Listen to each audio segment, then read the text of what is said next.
नमस्कार, TV9 digital पर आप सभी का बहुत स्वागत है। आपके साथ एक बार फिर मैं गौरव अग्रवाल जुड़ चुका हूं न्यूज़ वॉल विद गौरव अग्रवाल में। और देखिए, जम्मू कश्मीर तो वैसे भी कई बार हमेशा सुर्खियों में रहता है, लेकिन जम्मू कश्मीर में परिसीमन का मुद्दा आजकल काफ़ी सुर्खियों में है। आपको याद होगा, कुछ दिनों पहले प्रधानमंत्री ने एक सर्वदलीय बैठक भी की थी जम्मू कश्मीर की तमाम पार्टियों के साथ, ताकि जम्मू कश्मीर में कैसे जो लोकतांत्रिक प्रक्रिया है, जो वहाँ का पॉलिटिकल प्रोसेस है, उसको और आगे कैसे बढ़ाया जाए। अब देखिए, आज एक बहुत बड़ा अपडेट हुआ है। मुख्य चुनाव आयुक्त सुशील चंद्रा ने आज जम्मू में एक प्रेस कॉन्फ्रेंस करके कहा है कि वो अगले साल मार्च तक परिसीमन पूरा कर लेंगे और उम्मीद है कि अगले साल चुनाव हो जाए। लेकिन साथ ही 7 सीटें जम्मू कश्मीर विधानसभा में बढ़ा दी गई हैं। पहले जम्मू और कश्मीर इन दोनों को मिलाकर 83 विधानसभा सीटें थी, 7 सीटें बढ़ाकर 90 सीटें हो गई हैं। लेकिन आप उन 24 सीटों को मत भूल जाइएगा जो पीओके के लिए रिजर्व हैं। अगर उनको मिला दें तो जम्मू कश्मीर की कुल विधानसभा सीटें होती हैं 114। 90 सीटें जिन पर चुनाव होगा, वो अगला जब चुनाव होगा उसमें 90 सीटों पर चुनाव होगा। और इसके अलावा एक और बड़ी घोषणा की गई है चुनाव आयोग की तरफ से। चुनाव आयोग ने कहा है कि पहली बार जम्मू कश्मीर में अनुसूचित जाति के लिए भी सीटें रिजर्व रखी जाएंगी। ये चुनाव आयोग की तरफ से कहा गया है। और चुनाव आयोग ने इसके लिए राजनीतिक दलों से भी बातचीत की है। चुनाव आयोग ने तमाम प्रशासनिक अधिकारियों से भी बात की है। और आपको याद होगा, आपको पता होगा कि जो परिसीमन आयोग है, उसकी टीम कई दिनों से जम्मू कश्मीर में थी और कई दौर की बातचीत उन्होंने की है अलग अलग वर्गों से, और आज उसका आखिरी दिन था।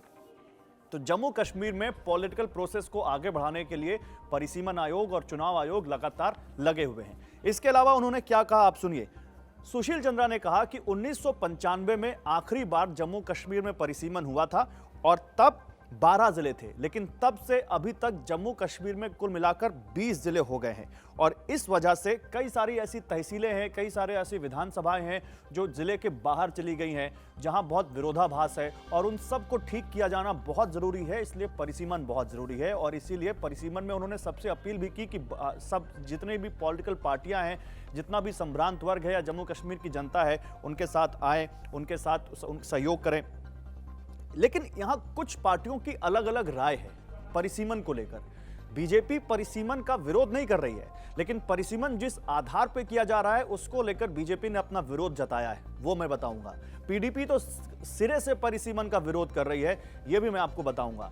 यहां पर जो नेशनल कॉन्फ्रेंस है उसका क्या रुख है इस परिसीमन को लेकर, वो भी आपको बताऊंगा। लेकिन परिसीमन किस लिए, परिसीमन अभी तक कितनी बार हो चुका है जम्मू कश्मीर में, परिसीमन का मतलब कैसे आप निकालें। आप समझ रहे होंगे कि परिसीमन हम इतना बोल रहे हैं, आखिर इसका मतलब क्या होता है। तो पहले यह समझिए।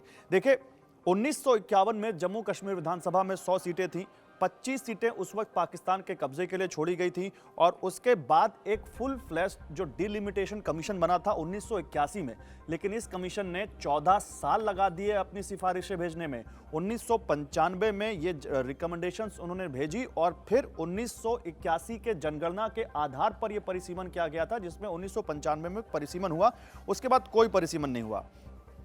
2020 में जो परिसीमन आयोग बनाया गया, उसको ये निर्देश दिए गए कि आप 2011 की जनगणना के आधार पर परिसीमन कीजिए। और इसका बीजेपी विरोध कर रही है कि 2011 के आधार पर मत कीजिए। लेकिन पहले परिसीमन समझिए क्या होता है।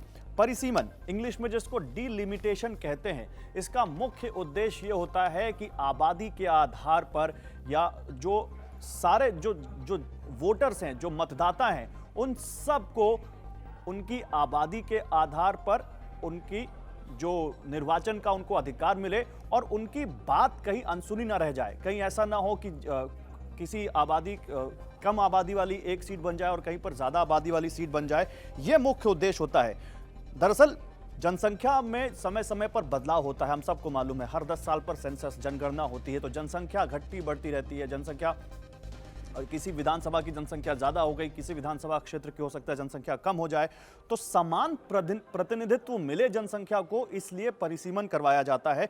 समान प्रतिनिधित्व सुनिश्चित हो उस राज्य की विधानसभा में, और इसलिए वो निर्वाचन क्षेत्र का पुनर्निर्धारण किया जाता है। हो सकता है कोई इलाका इस विधानसभा से काटकर दूसरी विधानसभा में जोड़ दिया जाए, हो सकता है 3-4 विधानसभाओं का छोटा छोटा इलाका काटा जाए और एक नई विधानसभा बना दी जाए। क्योंकि देखिए, जमीन तो बढ़ नहीं रही है, आबादी बढ़ रही है, इसलिए आबादी के आधार पर यह परिसीमन होता है। लेकिन कई बार नेताओं की या पॉलिटिकल पार्टियों की मांग होती है कि नहीं, केवल आबादी को आधार मत बनाइए, आप इसमें एरिया को भी आधार बनाइए। तो ये कई चीजें होती हैं, इस बार के परिसीमन में भी हो रही हैं। लेकिन मुख्य उद्देश्य यही होता है कि सबको समान प्रतिनिधित्व मिले उस राज्य की विधानसभा में परिसीमन का। अब यहां पर 7 सीटें नहीं बनाई जाएंगी, उसमें 7 सीटें देखिए, जम्मू और कश्मीर दोनों को अलग अलग समझिए। जम्मू में 37 विधानसभा सीटें हैं, कश्मीर में 46 विधानसभा सीटें हैं। परिसीमन के बाद कश्मीर में 3 सीटें बढ़ेंगी, जम्मू में 4 सीटें बढ़ेंगी, यानी जम्मू में हो जाएंगी 41 सीटें और कश्मीर में हो जाएंगी 49 सीटें। अब पीडीपी और बीजेपी का क्या कहना है? पीडीपी क्यों विरोध कर रही है? पीडीपी कह रही है कि वो इस परिसीमन के बिल्कुल खिलाफ है, क्योंकि वो इसको सही नहीं मानते। वो कह रहे हैं कि इसमें गड़बड़ी की जाएगी, इसमें कश्मीर का जो हक है वो मारा जाएगा। वो कह रहे हैं घाटी के लोगों के साथ अन्याय होगा, इसलिए इस परिसीमन को हम नहीं मानते। क्योंकि कश्मीर, जम्मू कश्मीर में परिसीमन का उद्देश्य है कि कश्मीर का प्रतिनिधित्व कम किया जाए और जम्मू का प्रतिनिधित्व बढ़ा दिया जाए। ये इसके पीछे मंशा है, ये पीडीपी का कहना है। इसलिए पीडीपी कह रही है कि हम साथ में नहीं आएंगे, और उन्होंने जम्मू कश्मीर में परिसीमन आयोग से मिलने तक से मना कर दिया। इसके बाद बीजेपी क्या कह रही है? बीजेपी कह रही है परिसीमन होना चाहिए, परिसीमन वो चाहते हैं, लेकिन वो कह रहे हैं कि जम्मू को यहां पर ज्यादा महत्व मिले। वो कह रहे हैं 2011 की जो जनगणना हुई थी, उस 2011 की जनगणना में काफी हेराफेरी की गई थी, इसलिए बजाय 2011 की जनगणना को आधार बनाने के आप मतदाता सूची को आधार बनाइए। बीजेपी का कहना है कि मतदाता सूची को ध्यान में रखा जाए, क्योंकि मतदाता सूची हर साल अपडेट होती है और उसके आधार पर जनसंख्या अनुपात का पता लगाया जाना चाहिए। लेकिन मुख्य चुनाव आयुक्त ने आज क्लियर कर दिया है कि हम परिसीमन 2011 की जनगणना के आधार पर ही करने जा रहे हैं। अब मैं नेशनल कॉन्फ्रेंस की बात कर रहा था। देखिए, तमाम जो छोटी बड़ी पॉलिटिकल पार्टियां हैं, उन्होंने बड़ा पॉजिटिव रुख दिखाया, लेकिन नेशनल कॉन्फ्रेंस, जब परिसीमन आयोग की इससे पहले जो आखिरी मीटिंग हुई थी, नेशनल कॉन्फ्रेंस के 3 लोगों को उसमें एसोसिएट मेंबर बनाया गया, 3 एमपीज को, जिसमें फारूक अब्दुल्ला भी शामिल हैं। लेकिन उस आखिरी मीटिंग में वो गए नहीं हिस्सा लेने। तो फिर आप इसको कैसे समझेंगे? परिसीमन आयोग का वो अगर कहते भी हैं कि हाँ ठीक है हम सहयोग कर रहे हैं, लेकिन आप मीटिंग्स में हिस्सा नहीं ले रहे हैं, आप उनके साथ सहयोग नहीं कर रहे हैं, तो आप उनका रुख समझ सकते हैं।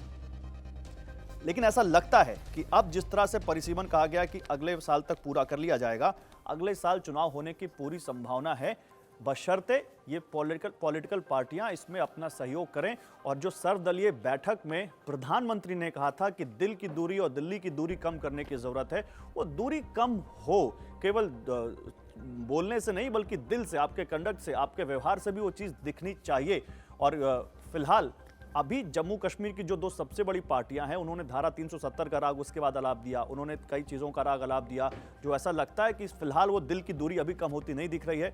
उम्मीद है इस परिसीमन के बाद तमाम जो बातें कही जा रही हैं, तमाम जो विरोधाभास है, उन सबको समेटते हुए एक और ज़्यादा अच्छे प्रतिनिधित्व वाली विधानसभा जम्मू कश्मीर में उभरे, और जो उनसे जो राज्य का दर्जा, जो धारा 370 हटाने के बाद पूर्ण राज्य का दर्जा जो हटा लिया गया था, वो मिले, ताकि लोगों के लिए और ज़्यादा उनके प्रतिनिधित्व, उनकी बातें जम्मू कश्मीर की विधानसभा में उठा सकें और उनके लिए नीतियां बना सकें।